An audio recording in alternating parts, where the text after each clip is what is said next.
Hello friends, welcome back to our YouTube channel elite की knowledge story, जहां पर आज हम डिस्कस करेंगे structure of our research report. It's mean कौन सी रिपोर्ट हम किस समय प्रिपेयर करते हैं और आपको कब पब्लिश करते हैं और कब भेजते हैं और उस रिपोर्ट का ऑब्जेक्टिव क्या है। तो ये सारी चीज़ें आज हम डिस्कस करेंगे one by one. Let's start from our first report, that is daily market outlook. As name suggests, daily market outlook. इस रिपोर्ट्स को हम डेली बेसिस पे प्रिपेयर करते हैं और इसके अंदर निफ्टी और बैंक निफ्टी का विजन फॉर अ डे क्या लग रहा है, फॉर अ वीक क्या लग रहा है, ये कवर करते हैं। और साथ के साथ में हम इसमें कुछ स्टॉक रिकमेंडेशन भी देते हैं जो कि बहुत शॉर्ट टर्म के लिए होती है। तो day trader in stock recommendation को अपनी डे ट्रेडिंग के लिए यूज कर सकता है। साथ में हम इसमें कुछ ऑप्शन डेटा भी कलेक्ट करते हैं जिससे आपका मार्केट का डायरेक्शन क्लियर होता है। तो this reports basically use for the short term only. Now we comes our second report as Techno Funda report. As name suggests, Techno Funda, so we prepare technical plus fundamental report, right. So पहले हम fundamentally sound company को choose करते हैं, then उसके बाद उन companies में से जिस भी कंपनी में टेक्निकली ब्रेकआउट आता है तो वो स्टॉक्स हम वीकली बेसिस पे प्रिपेयर करते हैं। ये इसकी फ्रीक्वेंसी हमारी वीक में एक बार आती है, जिसका रिटर्न एटलीस्ट हम लोग 7 to 8% लेके चलते हैं। साथ में इसका जो टाइम फ्रेम होता है वो एटलीस्ट 2 to 4 वीक के लिए होता है। Now we comes on the third report, which is fundamental report. It's a purely fundamental report, right? We cover only fundamental things like shareholding pattern, balance sheet, result analysis, management commentary, peer group comparison, and annual report analysis, and what we are expecting from the company.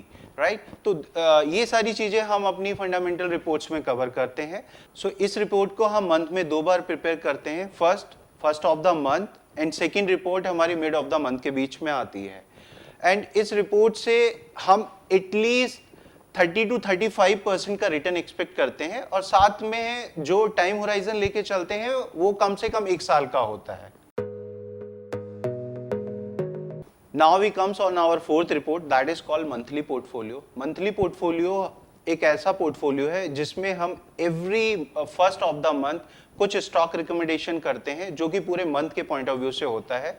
इस portfolio के अंदर हम 5 से 7 stock recommend करते हैं जिसका return हम महीने के अंदर एटलीस्ट 3 to 4% लेके चलते हैं। Now we comes our fifth report, that is event based portfolio. As name suggests, event based portfolio, तो ये रिपोर्ट्स हम किसी भी बड़े इवेंट्स पे बनाते हैं खाली, like Diwali, budget and new year.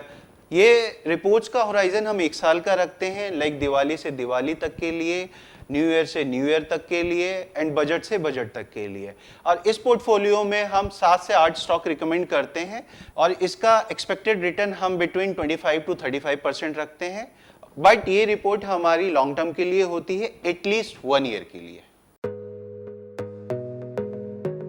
Now we comes our last report, that is IPO report, जो हमेशा सबके लिए एक हॉट टॉपिक रहता है कि हमें आईपीओ में लगाना चाहिए या नहीं लगाना चाहिए। तो हमारी कंपनी जब आईपीओ रिपोर्ट्स बनाती है उसके अंदर ये क्लियरली सजेशन होता है कि रिपोर्ट्स को हमें सब्सक्राइब करना चाहिए या नहीं सब्सक्राइब करना चाहिए, और रिपोर्ट और साथ के साथ इशू पीरियड क्या होना चाहिए, इशू साइज क्या है, मार्केट लॉट साइज क्या है, उसका प्राइस बैंड क्या है। और साथ में ही हम आईपीओ में कंपनी के फाइनेंशियल्स को चेक करते हैं, साथ के साथ में पीर ग्रुप कंपैरिजन करते हैं कि ये आईपीओ मार्केट रेट में डिस्काउंटेड है या उस प्रीमियम पे चल रहा है। उसके बाद हम सब्सक्राइब करने के लिए या सब्सक्राइब ना करने के लिए सजेशन देते हैं। So this is all about our research reports, and ये सारी रिपोर्ट्स हम अपने क्लाइंट्स को टेलीग्राम, व्हाट्सएप और मेल के थ्रू सेंड करते हैं। If you like our reports तो please subscribe our channel. Till then keep learning, keep investing. Thank you.